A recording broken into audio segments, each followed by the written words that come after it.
રાષ્ટ્રીય સ્વયંસેવક સંઘના 100 વર્ષ પૂર્ણ થવા નિમિત્તે અમદાવાદમાં ખાસ કાર્યક્રમનું આયોજન કરવામાં આવ્યું હતું, જેમાં ભારતીય વિચાર મંચે રાષ્ટ્રીય સ્વયંસેવકની શતાબ્દી યાત્રાનું આયોજન કર્યું.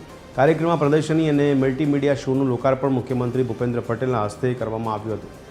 ભારતીય વિચાર મંચ અને ભારત શોધ સંસ્થાને રાષ્ટ્રીય સ્વયંસેવક સંઘના શતાબ્દી વર્ષ નિમિત્તે સંઘની શતાબ્દી યાત્રા નેતૃત્વની દિશા અને ભૂમિકા વિષય પર વિશેષ વ્યાખ્યાનમાળા, પ્રદર્શની તથા મલ્ટીમીડિયા શોનું ભવ્ય આયોજન કર્યું.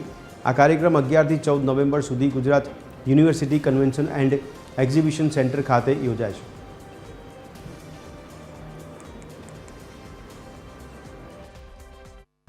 શાખા જેવી સરળ જીવન કાર્ય પદ્ધતિ રાષ્ટ્ર નિર્માણનો મહાન ઉદ્દેશ અને વ્યક્તિ નિર્માણનો સ્પષ્ટ પથ આજ સંઘની 100 વર્ષની યાત્રાના આધાર રહ્યા છે.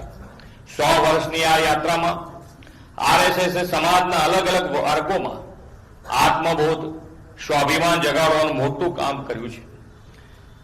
જ્યારે સંઘની સ્થાપના થઈ હતી ત્યારે ભારતની પરિસ્થિતિ અલગ હતી.